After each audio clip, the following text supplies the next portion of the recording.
I think it's time that we touched base as to what's going on in the sense of this global conflict that's unfolding all around us. And we need to talk about what to expect after it. No matter how this conflict resolves, we are heading towards a future that is going to be very difficult. There's things happening in the world right now that you might not even know about because obviously certain news is taking up all of the space in the room. So let's talk about this whole World War III situation, and the thing I'm actually more concerned about is what's happening after it.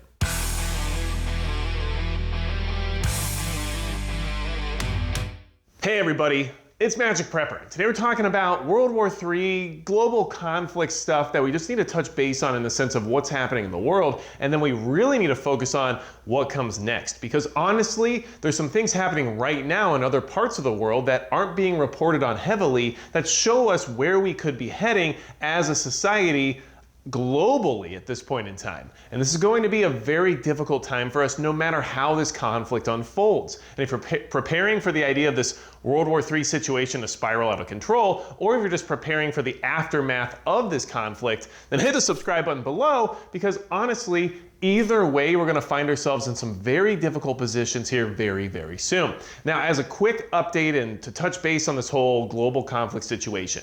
First off, we have the UN voting to suspend Russia from the Human Rights Council. Okay, so escalative actions are being taken right there. We have US sanctions being placed and expanded on Russia to include even targeting Putin's children. So when you start involving familial ties and you start becoming a little bit more personal, I would assume that that would be a heightened level of aggression for those who are on the receiving end. And now I expect there to be some kind of reciprocation, but we'll see how it unfolds. These things, in my opinion, are all actions towards escalation, which is why we should be concerned about it, okay? Russia came out and had to admit that they've experienced significant losses during the invasion of Ukraine, and those losses, have been estimated to be somewhere close to maybe 40,000 troops. However, that's all information coming from mainstream media sources, so how accurate is that number? I have no idea, but all I can say is that Russia themselves said that the significant losses they have come to face are basically a sad time for them in their country, and that this is something that they have to remember, okay? Either way, this is still showing you that this whole conflict is moving forward and creating more and more issues. There's also been Russian military drills on the Kuril Islands, which are claimed by Japan. And so those islands have basically been fought over between Japan and Russia for some time. And currently, with the state of the world, it's a very dangerous escalation to have those drills happening on contested territory. So these are things that we definitely have to keep an eye on. And because of that type of behavior, now Japan and the Philippines are actually beefing up their security ties because they're seeing what's happening with Russia, and then they're also worried about the whole Taiwan-China situation. And so those countries are now beefing up their security, which is showing you this whole global escalation, how it's not just Eastern Europe. We're seeing this happen now in the South Pacific. Now, keep this in mind, Finland is basically going to try to join NATO. Their application to NATO is imminent in many ways. Maybe it won't happen, but it likely will at this point in time. And we know that that will be an escalation against Russia in many, many ways. And understand that Russia has said if that were to happen, they would have to rebalance the situation. Now, you can, interpret that however you want, but at the end of the day, rebalancing does not sound like something I want to hear from a nuclear superpower. Now, moving on from there, you have to also understand that NATO, because Finland's trying to join them, is also including China now in their defensive strategies, because they finally had to basically admit that China is becoming a growing threat and that the actions they've been taking over the last few years have become more and more hostile. So now NATO is recognizing that China could be a threat, and now they're also talking about, working with Finland, which would then create an escalation with Russia. And you can see how this whole thing is driving, maybe slowly, but still driving towards some type of global scenario, okay? Now, here's the thing that comes after. And here's what we really need to focus on. Look, what's coming next should concern you, and it doesn't matter if this whole thing literally stops tomorrow, the damage has been done. And there's a lot of people who are going to be left behind in the sense of basic needs, and humanitarian aid is going to be required very soon, regardless of where you might be. All right, so the news you haven't been hearing about and the things that are happening in the world right now revolves around inflation, scarcity of food, and the cost of living, including fuel. And what we're seeing is that there's actually unrest and riots breaking out in different pockets of the earth, and basically people are losing it because they can no longer afford to live. So Peru is experiencing riots right now, and it's all from inflation, food, fuel, and just the cost of living, and how they're no longer able to afford the quality of life that they deserve, okay? And understand that there's a state of emergency that's been declared, they're under curfews, it is happening. The unrest is starting to come out, okay? And the same exact thing is happening in Sri Lanka for a lot of the same reasons. Basically, it is the people versus the government, and the people are upset with the mismanagement of these governments and how they've let the economies of those countries fall into a pit. And basically, the people are the ones who suffer. And that's how this always works. The average person suffers, whereas the elites do not, correct? Well, understand that these are just small pockets of unrest that are developing specifically because of the impact of 2 years ago during the crisis and the current conflict in Ukraine with Russia. All of these things are culminating into worldwide events that are starting to show us what we can expect as Americans, as people from the UK or wherever you're from in westernized society. These things can make their way here very easily. And it's all because of the things that we're being told to expect here very soon. Rising inflation, food scarcity and food pricing, and fuel pricing.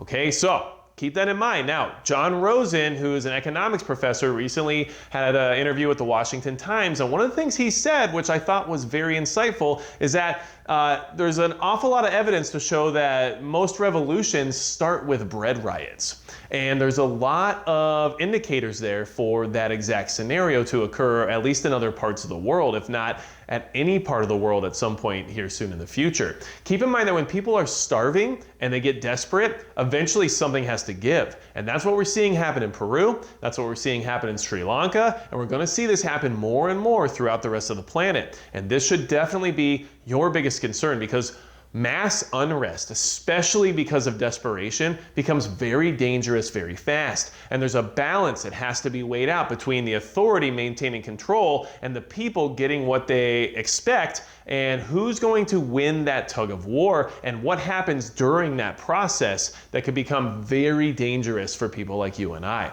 This is something that I'm concerned about. And when I'm seeing this stuff start to happen in other places, we have to anticipate its possibility here where we are as well. Now, the World Trade Organization chief, Ngozi Okonjo-Iweala, I'm not sure if that's how you say it, but I tried my best, okay?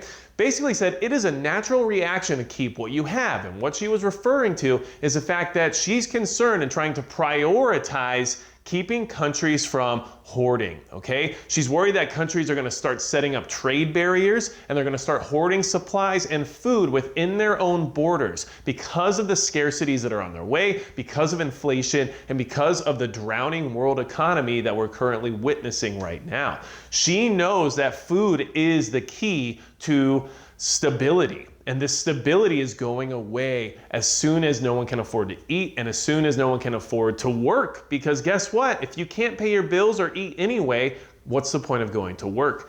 This whole thing is starting to really unravel. And I'm concerned about it because it can happen anywhere. And when you have these prominent figures basically saying, please, other countries, don't hoard food, this should tell you something, especially when we know that some of the countries which NATO has recently strategically started to take a look at, aka China, are actually hoarding food and setting up trade barriers. Well, that should tell you something now, shouldn't it?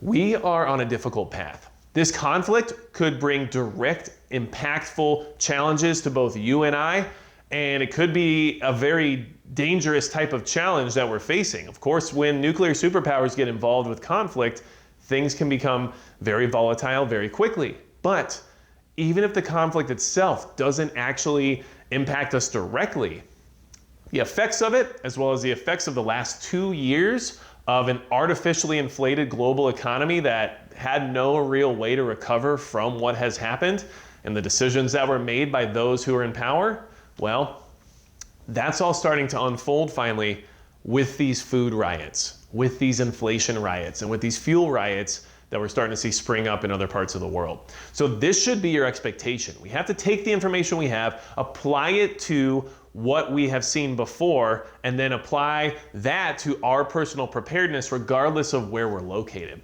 And so basically, by going through all of the different events we just talked about in regards to World War III and that update, well, guess what? It's escalating. It is escalating. Russia, they're regrouping in Ukraine. Generally, militaries don't regroup just to do nothing afterward. And at the same time, we're seeing this whole food situation unravel, and we have prominent figures coming out and starting to speak on it because they know it's a real problem. That's my expectation for what's next. Mass unrest, food riots, all of that kind of stuff. Now, I don't want it to happen, and for those of us who are prepared, we won't have to worry about being involved, hopefully, but depending on where you're located and where you live, it might be at your front door whether you want it or not. So these are things we have to get ready for now. Do what you can to take care of you and your family. Do what you can to be ready for this very difficult time ahead. And if there's anything else you need from me or you have any questions, magicprepper.com is a great resource. You can actually get to the Discord from there as well, where we can network and try to establish these communities, because I have a feeling that in the relative future, we're gonna really need to rely on our communities because there's not gonna be anybody else there to help you out. And that's gonna be it for Magic Prepper.